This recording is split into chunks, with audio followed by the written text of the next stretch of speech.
నారా లోకేష్ గారిని సీఎం గారిని కలిసి కృతజ్ఞతలు చెప్పే ఆలోచన ఏమైనా ఉందా?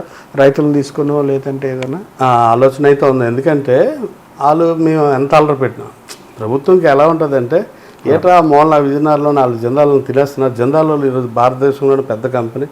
ఈరోజు అక్కడేమో స్టీల్ ప్లాంట్ అయితే అవనండి, పవర్ ప్లాంట్స్ అయితే అవనండి, రకరకాలుగా ఇన్ని ఆ కంపెనీతో వాళ్ళు బాగా అటాచ్ అయ్యి ఉన్నారు. డెవలప్మెంట్ యాక్టివిటీస్ జరుగుతుంది. ఈ చిన్నది సాల్వ్ చేయలేకపోయామా అనే ఫీలింగ్ వాళ్ళకి ఒక పక్క ఉన్నప్పటికీ కూడా ఎక్కడ మమ్మల్ని ఇబ్బంది పెట్టకుండా రైతులకి వాళ్ళు అనకపోతే ఎవరు కంపెనీ ఇప్పుడు వాళ్ళు ఇవ్వాలి అని లోకేష్ గారు చెప్పకపోతే ఇవన్నీ అవుతాయని నేను అనుకోను.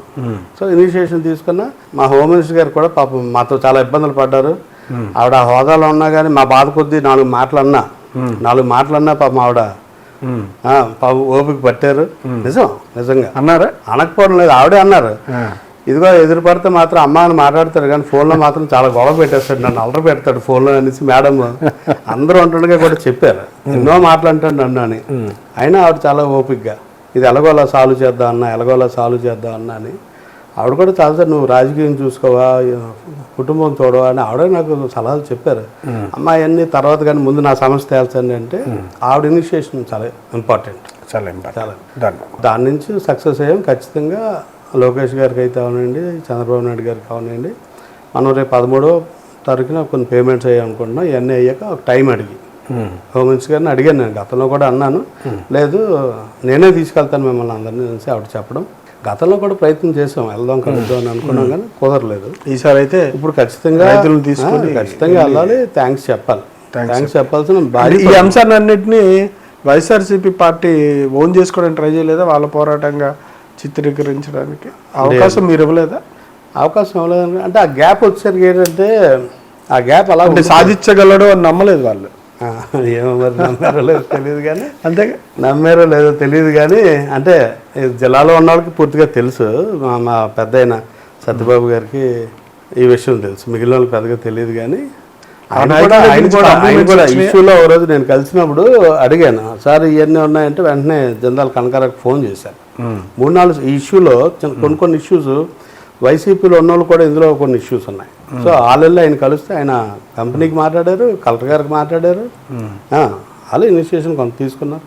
నేను ఒకరోజు కలిసినప్పుడు మాట్లాడితే ఇష్యూస్ చెప్తే వెంటనే జనరల్ ఆ వైస్ ప్రెసిడెంట్ కనకారావుకి ఫోన్ చేసి ఇది ఇమీడియట్గా నువ్వు సాల్వ్ చేయని ఆయన కూడా చెప్పడం జరిగింది. కానీ కొన్ని పరిస్థితుల్లో వాళ్ళు డైరెక్ట్గా మనకి సపోర్ట్ చేయలేదు. దీన్ని ఓన్ చేసుకోవాలనో ఇవన్నీ వాళ్ళైతే అసలు ప్రయత్నం అయితే చేయలేదు.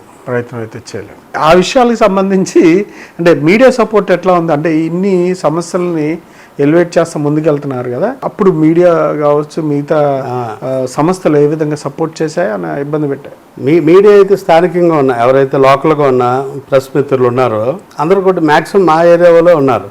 వీళ్ళకి ముందు నుంచి కూడా తెలుసు ఇష్యూ. సో 100% సపోర్ట్ చేశారు. వీళ్ళకి పైనుంచి ప్రెజర్స్ వచ్చాయి, మీరు ఎందుకు రోజు వార్త అదేటి అనేసి. అయినా కానీ వీళ్ళు రోజు వార్త వేయడం, లేకపోతే చిన్న పేపర్నో, లేకపోతే యూట్యూబ్నో, లేకపోతే సోషల్ మీడియానో మేము బాగా వాళ్ళందరూ మాకు సపోర్ట్ చేశారు. ప్రెస్ అందరూ జిల్లాకు వచ్చేసరికి ఏంటంటే వాళ్ళు సపోర్ట్ చేయలేని పరిస్థితి వచ్చింది వాళ్ళకి. ఎందుకంటే 1-2 మిత్రులు బాగా క్లోజ్గా ఉన్న వాళ్ళు ప్రభుత్వం కొన్ని మాకు చెప్పడం జరిగింది, మేము చేయలేకపోతున్నాను. మీరు ఈరోజు ఇంటర్వ్యూకి వచ్చారు కానీ చాలా ఛానల్స్ వచ్చి నన్ను ఒక అరగంట ఇంటర్వ్యూ చేయనని నేను చాలాసార్లు రిక్వెస్ట్ చేశాను. వచ్చి మా రైతులతో మాట్లాడండి, ఈ ఇష్యూని పైకి తీసుకెళ్ళండి, రైతులు న్యాయం జరుగుతుందంటే పాపం వాళ్ళ మనసులో ఉండేది రోజు ఏం జరుగుతుంది అడిగేవారు. కాకపోతే వాళ్ళు దాన్ని ప్రొజెక్ట్ చేయలేకపోయారు. పర్సనల్గా రైతులన్నా నేనన్నా పత్రికలు కూడా నమ్మి మాకు మారల్ సపోర్ట్ అయితే ఇచ్చేవారు. కానీ వార్త రాయడం కానీ వీడియో చూపించడం కానీ అవి కొంత రాలేదు. చాలా పేపర్లు ఎక్కడి నుంచి రాసేవారు. ఎంత 30 లైన్లు రాస్తే 3 లైన్లు వచ్చి కొన్ని పేపర్లు. అయినా మేమేం బాధపడలేదు, ఎందుకంటే వాళ్ళు వచ్చారు, మా కష్టం విన్నారు. మేము ఒకటే అడిగాం, ప్రభుత్వాన్ని కూడా మమ్మల్ని ఎవరిని అడగట్లేదు, ప్రెస్ వాళ్ళని అడిగితే మీకు వాస్తవాలు తెలిసిపోతాయని చెప్పేవాళ్ళు. ఎందుకంటే వాళ్ళు ఇందులో అంత ఇన్వాల్వ్ అయ్యారు. వాళ్ళని కూడా ఈరోజు వ్యవస్థ బెదిరించిన పరిస్థితి కూడా ఉంది, వీడియోస్ కూడా ఉన్నాయి. ప్రెస్ వాళ్ళు వెళ్తే మీకు ఏంటి పని ఇక్కడ, మీరు ఎందుకు వచ్చారు అంటే ప్రెస్ వాళ్ళు అందరూ వెళ్ళి స్టేషన్కి వెళ్ళి తగులు పడిన రోజులు ఉన్నాయి. మా కోసం ప్రెస్ వాళ్ళు అటు ప్రభుత్వ అధికారులతోటి పోలీసులతోటి తగులు పడిన పరిస్థితులు కూడా ఉన్నాయి ఇక్కడ. సో లోకల్గా ఉన్న ప్రెస్ అయితే బాగా సపోర్ట్, పైనుంచి అయితే రాలేదు, వచ్చుంటే బాగుందని. తొందరగా ఇంకా ఇష్యూ ఇంకా బాగా వెళ్తే తొందరగా పరిష్కారం